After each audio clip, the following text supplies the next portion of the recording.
할렐루야. 어제 밤에도 저한테 연락이 들어왔고 오늘 새벽에도 연락이 들어왔습니다. 골든벨에 대해서. 안 가르쳐줬습니다. 그래서 관심이 많으시더라고요. 많이 준비하신 줄 믿는데요. 아마 문제는 쉽게 출제되니까 걱정하지 마시고 끝까지 버티시는 분들이 이깁니다. 그래서 지혜를, 기억력을 달라고 계속 기도를 부탁드리고요. 오늘 우리가 앉아있는 이 자리가 어쩌면 오늘 또 이 자리로는 마지막 자리인데요, 한 시대 한 시대를 지나면서 하나님이 지금까지 함께해 주신 그 은혜 감사드립니다. 오늘 저는 여러분들과 함께 에스겔서 36장의 말씀으로 함께 은혜를 나누길 원하는데요, 우리 제목 한번 다 같이 함께 읽겠습니다. 시작. 성령은 하나님의 능력입니다. 오늘 성령은 하나님의 능력입니다 라는 제목으로 함께 은혜를 나누기를 원합니다. 역사를 보면 하나님이 아니시고는 어떻게 이런 일이 벌어질 수 있을까 하는 일들이 우리의 역사 가운데 벌어집니다. 저희는 어렸을 때 살면서, 제가 어렸을 때 살면서 소련이라는 나라, 지금은 소련이라는 이름도 이제는 잊어버렸죠. 러시아라고 하는데, 소련과 미국은 두 강대국이 언제나 그렇게 있을 것 같았고요, 동독과 서독은 언제나 베를린 장벽을 사이에 두고 그렇게 있을 거라는 생각을 했었는데 1989년에 동독과 서독을 가르는 베를린 장벽이 무너져 버린 것, 그때 생각하기로는요 깜짝 놀라는 그런 사건이었습니다. 좀 더 한 세대를 더 거슬러 올라간다면 대한민국이 36년 동안 일본의 식민지로 있다가 1945년에 해방을 당할 때, 해방을 맞이할 때, 그때 우리 민족, 우리 백성들이, 우리나라 사람들이 어떤 생각을 했을까? 야, 해방이 되는구나, 우리가 자유를 얻게 되는구나 하는 이런 생각을 하지 않았을까 하는 생각이 들었습니다. 좀 더 길게 본다면 1948년에 이스라엘이 2000년 동안 온 세상을 떠돌아다니면서 방황하며 살다가 이스라엘이라는 팔레스타인 땅으로 다시 돌아왔을 때 그들은 2000년 만에 돌아온 그 땅에서 아마 감격하지 않았을까 하는 그런 생각이 들었습니다. 역사는 사람들이 만들어가는 것 같지만 역사의 뒤에는 하나님의 손길이 있는 것 같고요, 우리가 생각하지 못했던 일들이 정말 순식간에 벌어지고 변화되는 것을 보면서 누군가 있구나, 하나님이 계시구나 하는 생각을 하게 되더라라는 것입니다. 오늘 우리가 읽은 에스겔서는 바로 그런 회복에 대한 이야기를 예언으로 써놓고 있는 구절인데요, 24절 25절 한번 읽어볼까요? 시작. 내가 너희를 여러 나라 가운데에서 인도하여 내고 여러 민족 가운데에서 모아내리고 고국 땅에 들어가서 맑은 물로 너희에게 뿌려서 너희로 정결하게 하되 곧 너희 모든 더러운 것에서와 모든 우상 숭배에서 너희를 정결하게 할 것이며, 오늘 이 예언은 에스겔이 포로 시대에 있을 때, 바벨론의 포로 시대에 있을 때 예레미야 선지자가 예언한 70년의 시간인데요, 그 70년의 시간 동안 바벨론 포로로 잡혀 있다가 이제 후에 그 훗날이죠, 미래 어느 날이 되면 하나님께서 우리 민족을 불쌍히 여기셔서 바벨론의 포로된 것에서 다시 귀환하게 하고 또 귀환할 뿐만 아니라 하나님을 섬기게 할 것이다 라는 그 예언을 에스겔서에 써놓고 있는 그 구절입니다. 실질적으로 이 구절은요, 바사왕 고레스 원년에 바사왕 고레스가 칙령을 내려서 이스라엘 백성들은 다, 유다인들은 다 본국으로 돌아가라, 그리고 하나님을 섬기는 성전을 지어라 라는, 성전을 만들라, 성전을 지으라는 칙령을 내리면서 이 예언이 어느 정도는 완성되어졌습니다. 그러나 실제로 그 일 이후에도 이스라엘은 나라를 뺏겨서 오랜 시간 동안 전 세계를 방황하며 살았습니다. 실은 오늘 말하고 있는 이 예언은 단순히 이스라엘이 가나안 땅, 이스라엘이 팔레스타인 땅으로 돌아간다는 것이 아니라 하나님께서 언젠가는 하나님의 백성을 하나님이 기뻐하시는 그 땅으로 들여보내서 그 땅에서 하나님을 마음껏 섬기게 하는 하나님의 약속의 시간, 성령의 축복의 시간을 얘기하고 있는 것, 이것이 바로 오늘 이 회복의 이야기를 하고 있는 부분이더라라는 것입니다. 우리가 성경을 보게 되면요, 하나님에 대해서 잘 아는 것이 가장 중요하고 의미 있는 일입니다. 그래서 하나님을 아는 지식이 있는 것이 구원이에요. 그런데 다른 종교와는 다르게 우리가 믿는 이 하나님은 삼위일체 하나님입니다. 어떤 하나님이라고요? 삼위일체 하나님이에요. 성부, 성자, 성령. 그래서 실제로 이 삼위일체 하나님을 성경에서는 비밀이라고 얘기하는데요. 다른 종교의 신들이 대개 성부 하나님과 비슷한 성격들을 가지고 있기 때문에 성자 예수님과 성령 하나님에 대해서는 다른 종교에서 많이 이해하지 못하고 우리를 공격할 때 성자 예수님과 성령 하나님에 대해서 공격할 때가 참 많아요. 실제로 우리들이 그 사람들에게 성령 하나님과 성자 예수님에 대해서 설명을 해주려고 할 때도 야, 어떻게 세 분이 다 하나님인데 각자 다른 하나님이시고 또 다르다고 얘기하기에는 또 하나 같고 야, 우린 잘 모르겠어 라고 생각할 때가 많은데요. 실질적으로 이 세 하나님을 아는 것, 세 하나님을 믿는 것, 세 분의 하나님, 성부, 성자, 성령 하나님을 믿는 것이 기독교의 핵심입니다. 이것이 왜 핵심이냐면은 하나님은 성부 하나님이시기도 하지만 자기의 아들 독생자 외아들을 이 땅에 보내셔서 우리를 위하여 죽게 하시고 그분이 죽으시고 부활하시고 승천하시고 난 다음엔 성령 하나님을 이 땅에 보내주셔서 우리로 성령 하나님을 통해서 구원의 역사를 일으키게 하신 분, 그 하나님이다라는 거예요. 근데 이렇게 얘기를 해도 어려워요. 천국에 가야 다 이해할 부분이 될 거예요. 어려워요. 말을 더 많이 하면 많이 할수록 어려운 게 삼위일체 하나님이에요. 그런데 한 가지 놀라운 사실은요, 구약과 신약의 역사를 통틀어서 각 시대마다 대표적으로 일하시는 하나님의 모습이 있더라는 거예요. 예를 들어서 구약 성경은 성부 하나님이 대표적으로 일하셨어요. 이 말은 성자 하나님과 성령 하나님이 없었다는 얘기가 아니라 그 전면에 나타나셔서 일하셨던 하나님이 성부 하나님이셨어요. 그런데 예수님 당시에는 예수님이 이 땅에 오셔서 성자 예수님이 다른 어떤 분보다 더 전면에 나타나셔서 대표적으로 역사하셨어요. 그리고 예수님이 승천하시고 난 다음에 이렇게 약속을 하셨습니다. 내가 너에게 다른 보혜사 성령을 보낼 것이다. 즉 성령의 시대, 우리는 지금 성령의 시대를 살고 있어요. 그런데 성령의 시대를 살고 있는 우리가 진짜 감사한 것은 무엇이냐면요, 성부 하나님이 대표적으로 역사하시는 그 시대에는 성부 하나님은 너무 멀리 초월하신 분이고 우리와는 완전히 격이 다른 분이라서 우리가 감히 가까이 갈 수도 없었던, 그런 범접할 수 없었던 그런 시대였어요. 그래서 힘들었어요.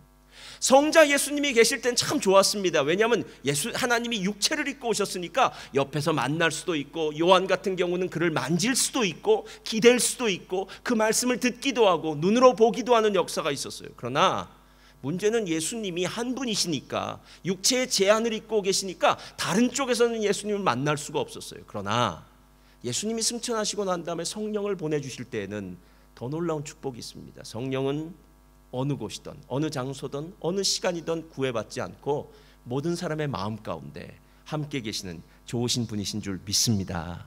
제가 왜 이야기를 하냐면요, 구약의 성부 하나님이 역사하셨던 그 역사를 예수님이 똑같이 역사하시고, 그리고 신약의 성령 하나님이 똑같이 역사하시는 것이 바로 삼위일체 하나님이 온 성경의 역사를 통해서 일하시는 분이시더라라는 거예요. 그렇다면 성령이 무슨 일을 하는지 한 두 가지로 제가 정리해서 이야기하도록 하겠습니다. 첫 번째, 다 같이 읽겠습니다. 시작. 성령은 우리를 회복시키십니다. 성령의 능력은 우리를 회복시키는 능력입니다. 성령의 능력은 우리로 망가지고 잘못된 것을 다시금 회복시키고 돌려놓는 일을 하십니다. 여러분, 이 망가지고 잘못된 것을 돌려놓는다는 이야기를 잘 들으셔야 됩니다. 누가복음 13장에 보면은 이 회복의 역사에 대해서 가장 잘 기록하고 있는 부분이 나오는데, 어느 날 안식일 날 예수님이 한 회당에 들어가셔서 거기서 귀신이 들려서 꼬부라져서 몸을 펴지 못하는 한 여자를 고치시는 사건이 일어납니다. 예수님이 병을 언제나 많이 고치셨으니까요, 특별히 안식일날 회당에 들어오면 회당장이나 바리새인이나 서기관 같은 사람들은 언제나 예수님이 무슨 일을 하시는지 아주 주목해서 바라보았습니다. 그런데 그날은 예수님이 다른 것들 구애받지 않으시고요, 들어오시자마자 바로 이 18년 동안 귀신으로 인해서 몸이 구부러져서 펴지 못했던 그 여자를 단박에 고치십니다. 그러자 회당장이 이렇게 불평을 합니다. 아니, 굳이 다른 날도 새털같이 많은데 꼭 안식일 날, 거룩한 날, 우리가 이렇게 함께 모여서 쉬는 날, 이날 꼭 병을 고칠 필요가 있느냐라고 말을 합니다. 여러분, 실제로 예수님이 어떤 행동을 하실 때는요, 언제나 이유가 있어서 행하시는 거예요. 예수님이 이 말을 하시고 싶어서 거기에 얘기하는데, 누가복음 13장 펴주세요. 다 같이 읽겠습니다. 시작. 주께서 대답하여 이르시되 외식하는 자들아, 너희가 각각 안식일에 자기의 소나 나귀를 외양간에서 끌어내어 이끌고 가서 물을 먹이지 아니하느냐. 자, 이 무슨 말입니까? 안식일날 너희가 일 안 한다고? 일하지 않느냐? 소나 양 물 먹이지 않느냐? 그 일은 일이 아니냐라는 거예요. 그러니까 하나님이 안식일날, 예수님이 안식일날 일하는 거 당연하지 않겠느냐라고 이야기해요. 그 16절 다 같이 읽겠습니다. 시작. 그러면 18해 동안 사탄에게 매인받은 자, 누구를요? 아브라함의 딸. 자, 지금 아브라함의 딸이 어떤 상태에 있다고요? 사탄에게 매여 있다고요. 여러분, 아브라함의 딸이 사탄에게 매여 있다는 것이 오늘 큰 문제입니다. 아브라함의 딸은 약속의 딸입니다. 아브라함의 딸은 믿음의 딸입니다. 아브라함의 딸은 하나님의 구원의 능력이 있는 딸입니다. 그런데 어떻게 아브라함의 딸이 사탄에게 매여서 18년 동안 종노릇했다, 18년 동안 종노릇한 사탄에 매여서 이렇게 고통당하는 아브라함의 딸을 이 안식일의 주인인 내가 와서 고치는 것이 당연하지 않겠느냐라고 이야기하는 거예요. 여러분, 실제로 우리의 삶을 되돌이켜 보면은요, 우리의 삶이 지금 망가진 상태로 있어요. 망가졌다는 것은요, 지금 우리 눈에는 보이지 않지만 귀신이 순간순간, 사단이 순간순간 우리의 삶을 정욕적인 부분으로, 세속적인 부분으로, 아니면 사단이 원하는 어떤 그 부분으로 우리를 자꾸 이렇게 몰아가면서요, 우리로 하나님이 주신 참된 평화와 기쁨을 못 누리게 하는 것. 여러분, 매일매일 그런 비슷한 경험을 하고 사시지는 않습니까? 제가 예전에 어느 교회를 갔더니요, 한 청년이 주중이었는데요, 청소를 이렇게 하고 있더라고요. 원주민 교회였는데요. 그래서 제가 그 원주민 목사님한테 물어봤습니다. 아니, 주중인데 웬 청년이 이 교회에서 또 청소를 하고 있느냐, 이렇게 물었더니 그 목사님이 저한테 이렇게 얘기하더라고요. 이 청년이 바로 얼마 전까지 마약 중독자였는데 하나님의 은혜로 마약 중독에서 벗어났다는 거예요. 그런데 그냥 내버려 두면은 다른 질 좋지 않은 친구들을 만나고 다시 마약 중독에 빠질 수 있으니까 아예 교회로 데리고 와서 교회에서 숙식을 해결하면서 청소도 하고 일도 하면서 그렇게 교회에서 예수님을 믿게 하고 마약에서 완전히 벗어나게 하려고 합니다 라고 이렇게 얘기하더라는 거예요. 여러분, 마약 중독이 무엇입니까? 마약은 처음에 전 안 해봤으니까요. 여러분도 없으시죠? 그런 경험? 혹시 있는 사람들은 또 자기 기억을 되살리면 돼요. 마약은 하면 기분이 좋아진다고 그러더라고요. 그렇겠죠? 마약하면 기분이 좋아질 거예요. 갑자기 신이 날 수도 있고요, 평소에 못 느끼던 희열을 느낄 수도 있고요, 뭔가 새로운 세계를 만날 수도 있어요. 근데 여러분, 그건 잠시고요, 조금 시간이 지나서 계속 마약을 하다 보면 결국 그 마약에 중독이 되지 않습니까? 이 세상에서 우리가 살아가면서요, 좋다고 하는 것, 세상에 많은 좋은 것들이 있는데 그 좋은 것도 어느 순간까지는 우리에게 좋은 것인데 그것이 지나치다 보면은 오늘 마약처럼 우리의 삶을 중독을 시키는 그런 모습으로 우리의 삶을 고통스럽게 할 수도 있다라는 거예요. 실제로 우리가 살아가면서 매번 느끼는 것은요, 삶이 그렇게 해피한 것만은 아니다라는 거예요. 제일 해피한 때는 어렸을 때예요. 걔네들은 오면 정신이 없어요. 그냥 교회에서 공놀이하고 마음대로 뛰어놀고 그래요. 무슨 생각을 하는지 몰라요. 그런데 나이 든 집사님들은 교회 올 때 한 분도는 아니고 대부분의 얼굴을 보면 세상 짐을 다 지고 오다가 여기다 떨어뜨려 놓고 가는 거예요. 그러니까 실제로 나이가 들어가면서 세상을 살기 시작하면서 우리의 인생이 진짜 힘든 것이구나, 짐이 있는 것이구나, 세상 사는 것이 그렇게 녹록하지 않은 것이구나 라는 것을 더 많이 느끼면서 살 수 있다는 거예요. 회복이라는 말은요, 영어에서 리스토레이션인데요, 비참한 처지에서 벗어나 처음 있었던 좋은 시절로 되돌아가는 거예요. 그러니까 이전에 있었던 좋은 시절로 되돌아가야 되는 것, 이게 바로 회복이에요. 여러분, 아담과 하와는 본래 하나님이 만드셨을 때요, 훌륭한 존재로 만들었습니다. 필로라는 유명한 유대인 학자가 있었어요. 이 사람이 알렉산드리아에 살던 유명한 학자였는데요, 이 사람이 창세기를 해석하면서 이렇게 해석을 해요. 하나님이 아담과 동물을 만드실 때 아담과 동물은 같은 재질로 만들었다는 거예요. 땅의 흙으로 아담도 만드시고 흙으로 동물도 만드셨어요. 그런데 동물과 아담이 다른 점이 있다는 거예요. 그건 무엇이냐면 동물한테는 그냥 이쪽 마이크가 잘 나오구나. 숨만 넣어주셨다는 거예요. 그러니까 사는 거예요. 근데 하나님은 아담에게 이 숨이 아니라 성령, 루아크, 영을 부어주셨다는 거예요. 그러면서 필로가 하는 말이 이렇게 얘기해요. 아담은 그냥 살아가는 존재가 아니라 진짜 훌륭하게 살아가는 존재, 하나님처럼 왕 같은 삶을 사는 존재로 만드셨다는 거예요. 여러분, 우리란 존재가 얼마나 대단한 줄 아십니까? 예? 만약에 여러분들 중에 자기 자신에 대해서 자기 비하, 자기 연민, 아니면 열등감, 뭐 여러 가지 있을 거 아니에요. 여러분, 그건 하나님이 주신 마음 아닙니다. 아담과 하와가 타락하고 난 다음에 그 다음에 가지게 된 마음들이 바로 그 마음들이에요. 사단은 끊임없이 우리를 향해서 공격합니다. 넌 안 돼. 에휴, 너까지 것이 무슨 일을 할 수 있겠어. 너는 실패자야. 너 아무리 열심히 해봐라. 결국은 안 돼. 라고 이야기하면서 우리 자신에 대해서 부정적인 생각들을 계속해서 집어넣는 것은 사탄이에요.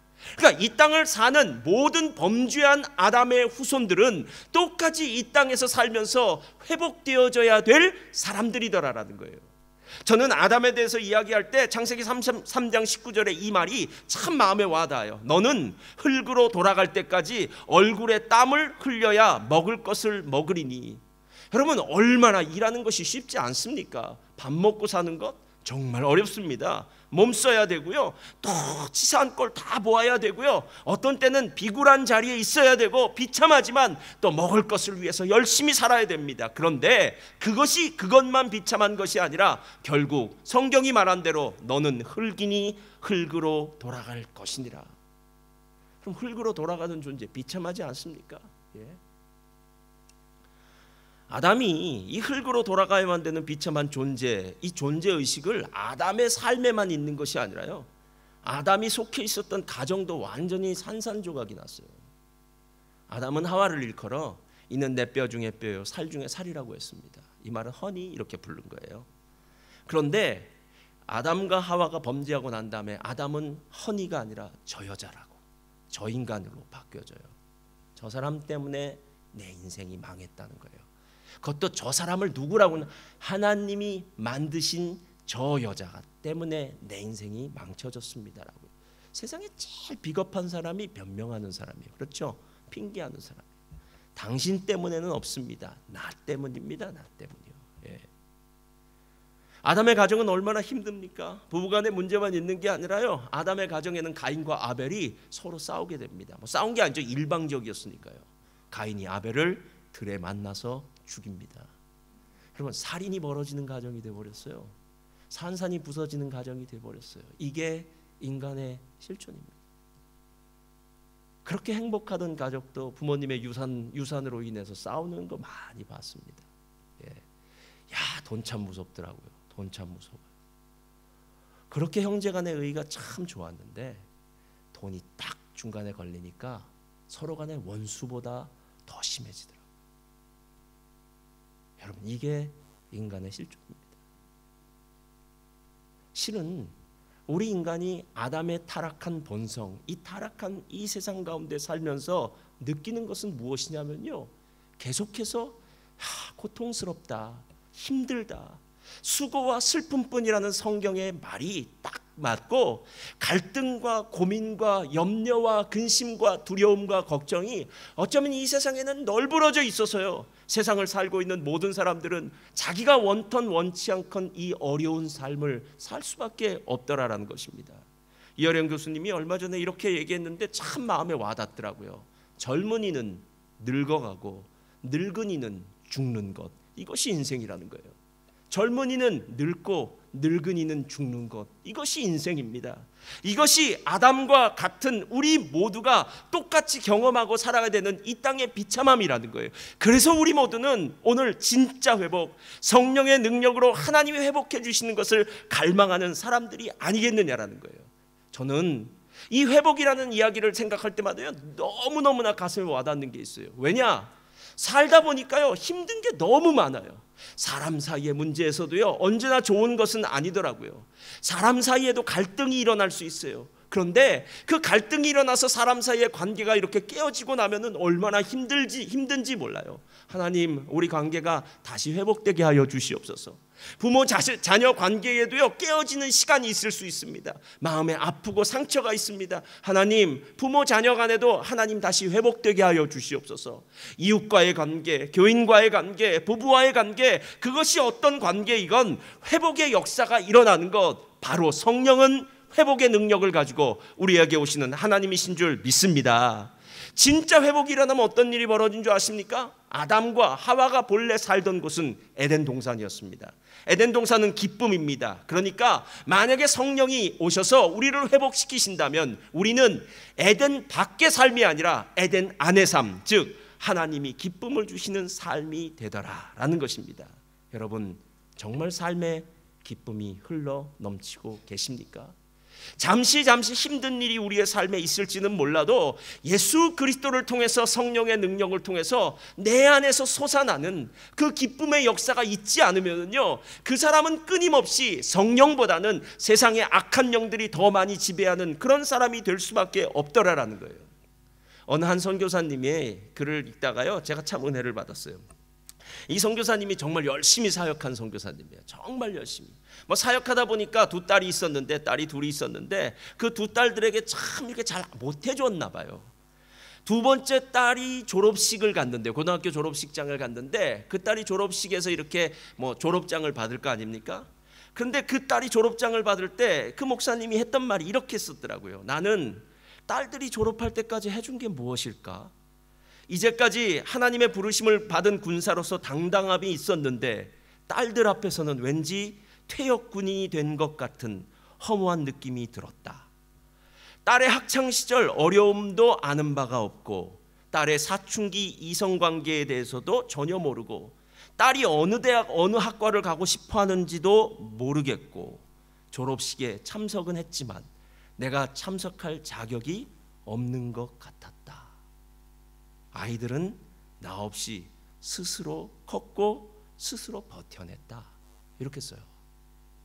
그러니까 주일을 열심히 했는데 아이들은 그냥 자라났다는 거죠. 근데 졸업식에 가보니까 아이에 대해서 아는 게 없더라는 거예요. 아는 게 없더라는 거예요.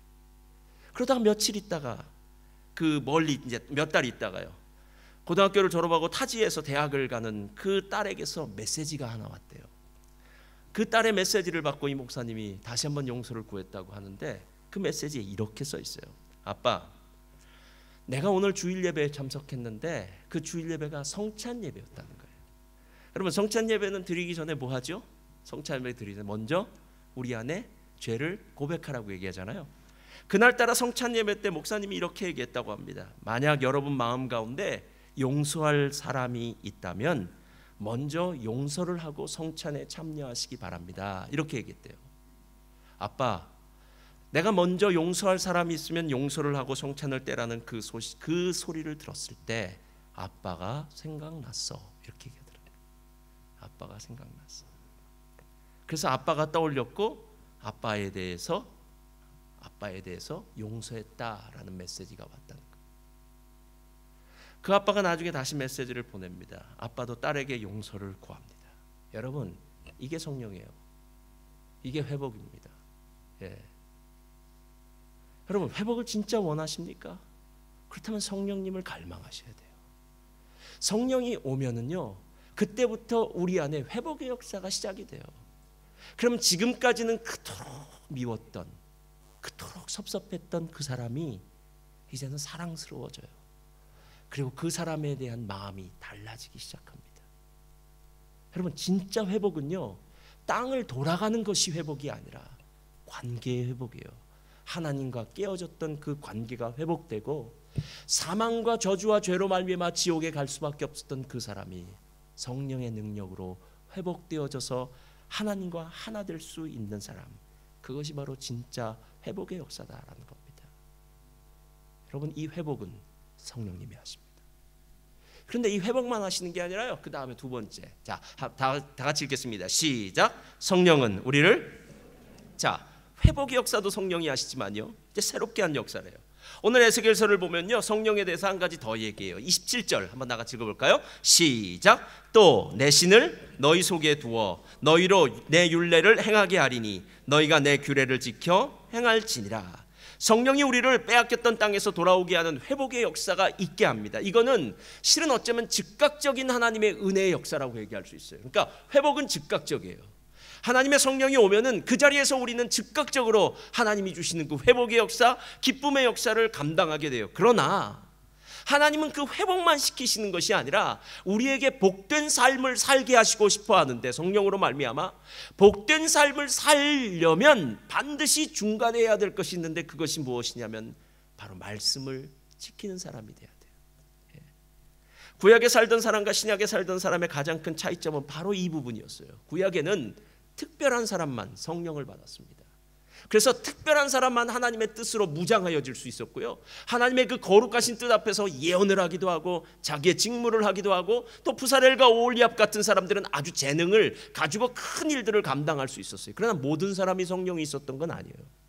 근데 신약에는 틀려요. 그 후에 내가 내 영을 만민에게 부어 주리니, 만민에게 부어 주리니 자녀들이 장래일을 말하고 늙은이는 꿈을 꾸고 너희 젊은이는 이상을 보고 남종과 여종에게 내 영을 부어 주겠다. 할렐루야. 모든 사람이 다 성령을 받는 거예요. 모든 사람의 내면에, 그 안에 성령님이 거하셔서 이제는 더 이상 내가 말씀을 지키자 해서 지키는 것이 아니라 내 안에 계신 성령께서 나로 말씀을 지킬 수 있게 만들어지는 역사. 여러분, 이런 역사가 성령의 역사로 우리 가운데 머물러 계신다라는 겁니다.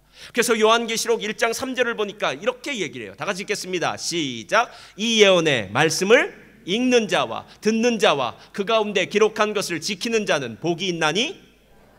자, 요한계시록이 그 얘기를 하고 있는 거예요. 실제로 요한계시록은 비밀의 책이 아닙니다. 요한계시록은 복음의 책입니다. 요한계시록은 어려운 것 같지만 주님이 우리에게 하시고 싶은 말씀이 그 안에 담겨져 있습니다. 이 말씀을 읽는 자, 듣는 자, 그 안에서 지키는 자는 복이 있다. 그런데 여러분, 이렇게 얘기한 다음 장에 뭐라고 얘기하냐면 이렇게 얘기해요. 성령이 교회들에게 하시는 말씀을 들을지어다. 그 다음엔 성령이 나오는 거예요. 성령의 말씀을 듣기 시작하는 거예요. 성령의 말씀을 듣기 시작하면서 내가 성령 안에서 그 말씀을 순종하는 은혜와 역사가 시작되더라라는 거예요. 제가 이 부분에 대해서요, 여러 가지로 고민하다가 여러 생각들을 많이 했어요. 그러다가 여러분을 위해서 시청각 교육을 하나 준비했습니다. 할렐루야. 고맙죠? 시청각 교육. 자, 우리 에스겔 요엘서 한번 2장 펴주세요. 요엘서. 자, 다 같이 읽겠습니다. 시작. 그 후에 내가 내 영을 만민에게 부어주리니 너희 자녀들이 장래일을 말할 것이며 너희 늙은이는, 너희 젊은이는 그때에 내가 또. 자, 여기서 중요한 동사가 하나 나와요. 그게 뭐냐면 부어준다라는 말이에요. 부어준다. 집에서 상추나 깻잎이나 뭐 여러 가지를 키우시던 분들은 다 아실 거예요. 특별히 상추가 그렇더라고요. 상추는 물을 안 주면요, 다 시들어서 이렇게 엎어져요. 그러다가 물을 주기만 하면 어떻게 됩니까? 팔팔하게 또 살아나요. 아, 채소가 참 물을 많이 먹는 식물이구나. 물을 많이 먹는 식물이구나. 근데 참 어떻게 물만 주면 그런 역사가 있을까 하는 생각이 들었어요. 우리가 읽었던 요엘서 2장 28절과 29절 앞절에는요, 하나님 뭐라고 얘기하시냐면 이렇게 얘기를 해요.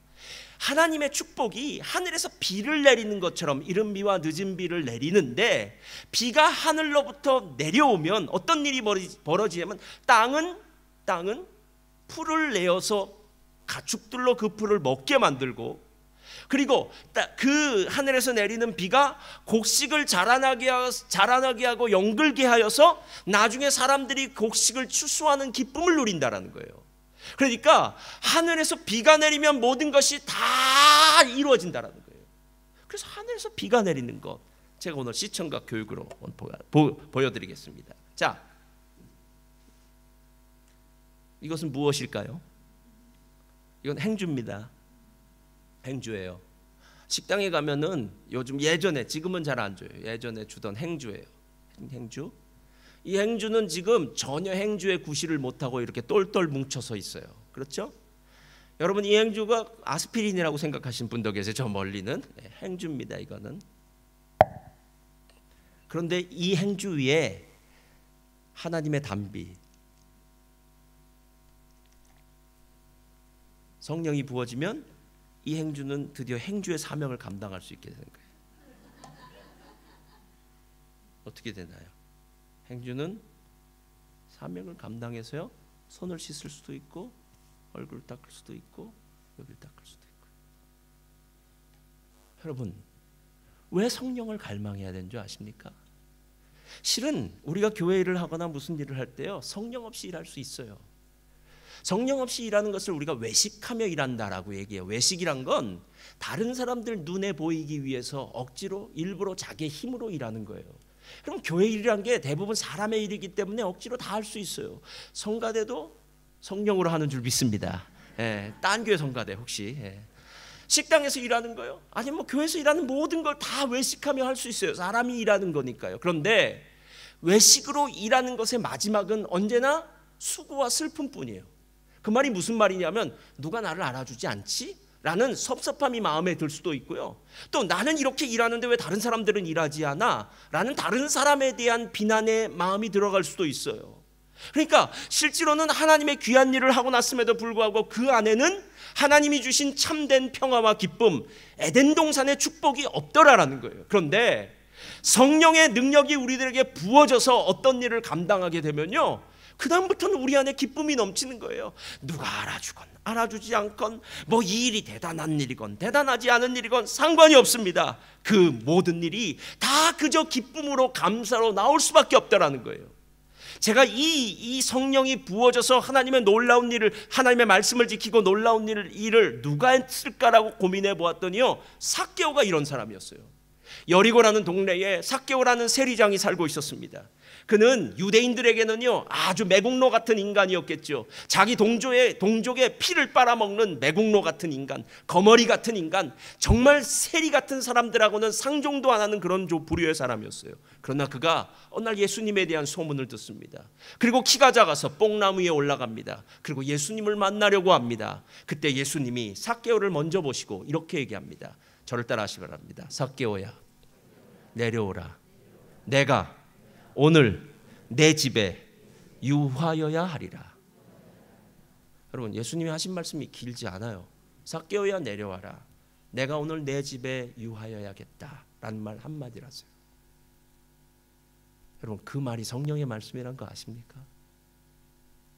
삭개오가 지금까지 가지고 있었던 모든 짐, 문제, 고민, 사람들에게 왕따를 당하면서 사람들에게 비난을 받으며 손가락질을 받으며 살던 그 마음속에 응어리진 상처가, 내가 그토록 존경하는 저 예수님, 내가 정말 사랑하는 그 예수님, 죽은 자도 살리고 많은 사람들의 입에서 오르락 내리락거리는 그 유명한 예수님이 내 이름을 부르시고 나 같은 죄인의 집에 들어가셔서 유하시겠다니, 아니 그 당시에는 죄인과 거룩한 사람, 의인들은 함께 밥도 안 먹었는데 옷깃도 안 스쳤는데 우리 집에 들어오신다니 너무너무 감사한 거예요. 그때 성령이 임해요.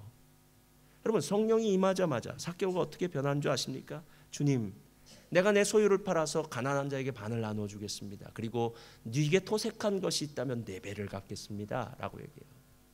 여러분, 네게 토색한 것이 있으면 4배를 갚겠다는 말은요, 하나님의 말씀대로 살겠습니다라는 거예요. 구약 성경에 얘기했잖아요. 삭개오는 세리장이기 때문에 다른 사람의 돈을 분명히 토색했을 것입니다. 억지로 세금을 과다로 부과해서 그 사람들을 더 힘들게 하는 일을 아주 서슴지 않고 했을 사람이에요. 자기가 구약 성경에 나타나 있는 동족들에게, 자기 민족에게 행했던 그 잘못들, 하나님 이제 제가 말씀대로 살겠습니다, 제가 지은 죄 주님 앞에 고백하고 회개하겠습니다가 바로 토색한 것을 4배나 갚겠습니다. 그리고 난 다음에 그는 이야기합니다. 내 소유로 가난한 자들을 도와주겠습니다. 진짜 이웃 사랑은 오늘 삭개오가 자신의 삶 가운데서 주님을 만나고 난 다음에 성령의 능력의 말씀을 받고 난 다음에 변화받아서 예수님에게 그 말을 아주 자연스럽게 하는 것, 이것이 바로 성령이 오늘 그 안에 역사되어지더라라는 것입니다. 여러분, 우리가 드라마나 영화나 이런 것들을 볼 때요, 가끔 깜빡깜빡 놀라는 경우가 있습니다. 어떤 연기자들을 보면은요, 그 연기를 너무 잘해서 진짜 그 사람 같더라는 거예요. 그 사람이 밖에서 어떤 사람인지는 잘 모르겠는데 시어머니 역할을 하는데 와, 얼마나 그렇게 표독스럽게 시어머니 역할을 하는지, 또 며느리 역할을 하는데 얼마나 그렇게 악착스럽게 며느리 역할을 하는지. 그래서 그 사람이 밖에 장을 보러 나오면은요, 동네 아줌마들이 그 며느리를 향해서 막 뭐라고 욕을 하기도 하고, 또 시어머니를 향해서 또 뭐라고 하기도 하고. 왜? 그 사람이 진짜 그 역할을 잘했기 때문에요.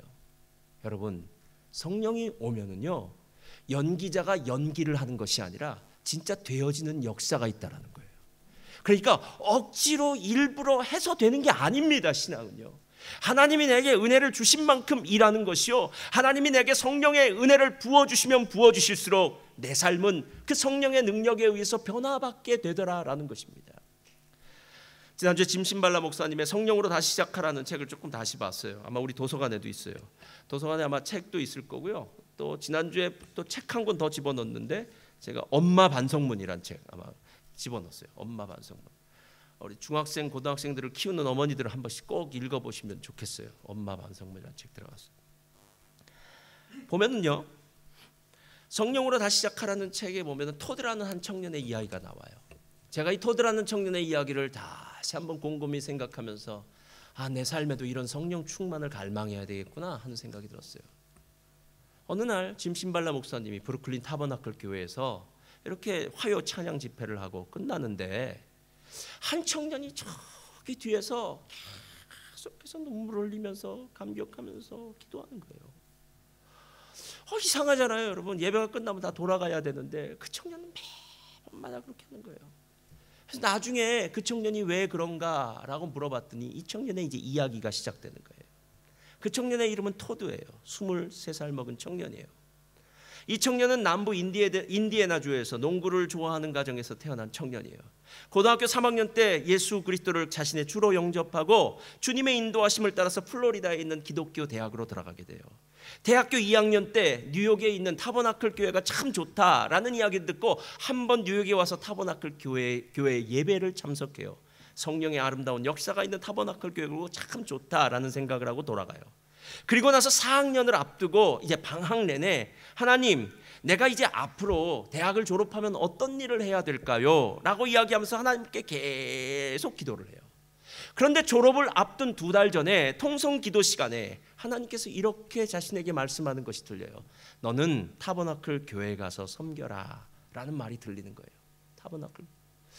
그래서 자기는 지금 일자리도 찾아야 되고 뭐 여러 가지 일을 해야 되는데 하나님께서 타버나클 교회 가서 섬겨라 하는 그 일을 들으니까요, 그게 진짜인지 가짜인지 믿겨지지 않는데 하여튼 성령의 능력으로 계속 기도하면서 그걸 준비해요.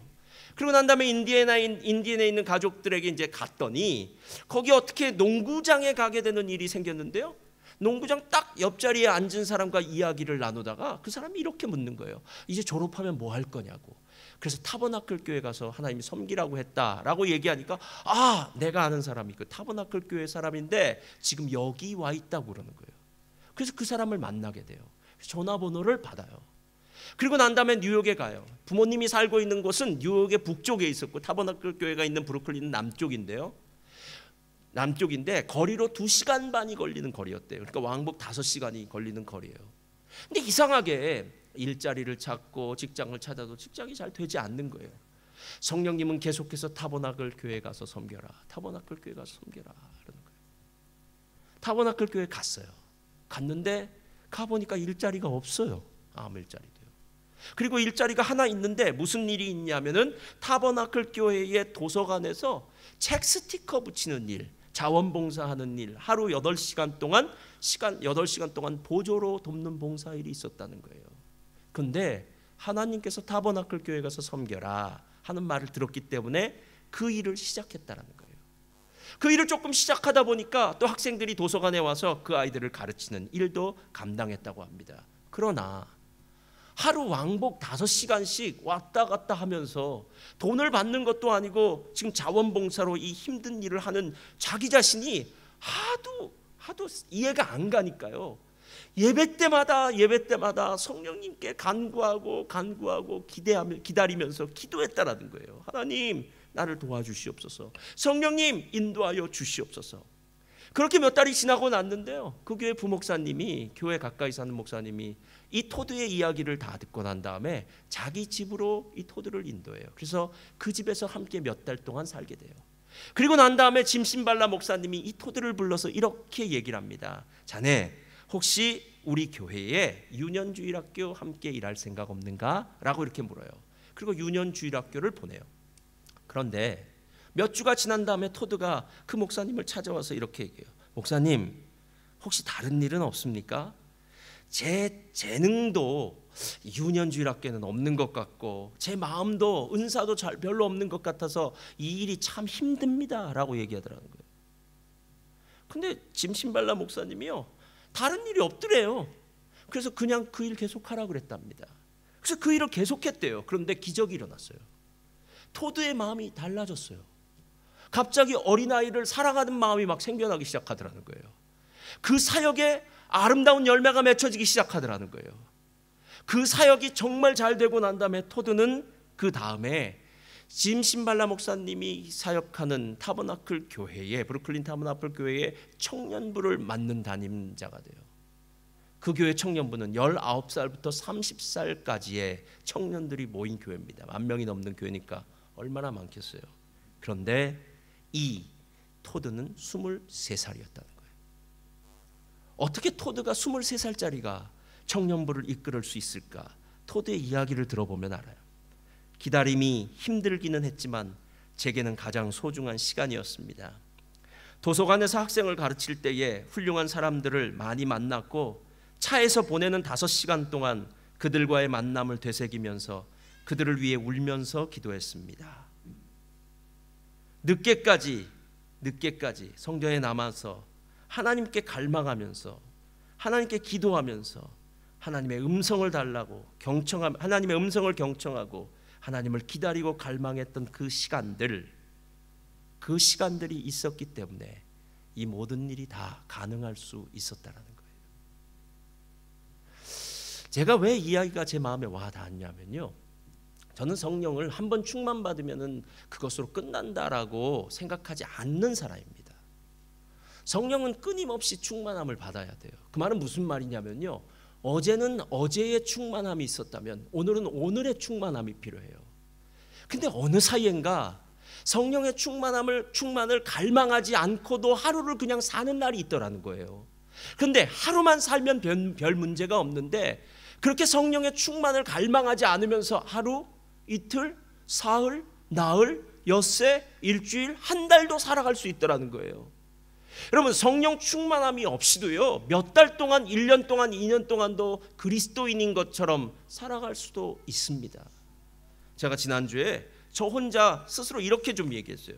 야, 내가 목사가 된 지도 벌써 10수년이 넘었고 내가 예수님을 잘 믿은 지도 벌써 오랜 시간이 됐는데 언제까지 기도를 해야 될까? 내가 지금까지 한 기도를 다 합치면은 그렇게 많지는 않겠지만 그래도 참 많이 한 것 같은데 이제는 좀 기도를 쉬고 이제는 좀 편안히 있으면서 살아도 안 될까? 라는 생각을 혼자서 했습니다. 겉으로 한 게 아니라 혼자서 했어요. 여러분, 그런 생각 안 드세요? 우리 권사님들, 나이 드신 분들이요, 아니 그만큼 기도하면 됐지 아직도 기도할 거리가 남아 있습니까? 여러분, 제 마음에 그런 생각이 들었어요. 기도할 거리 남았을까 생각이 되다 보니까 아니에요.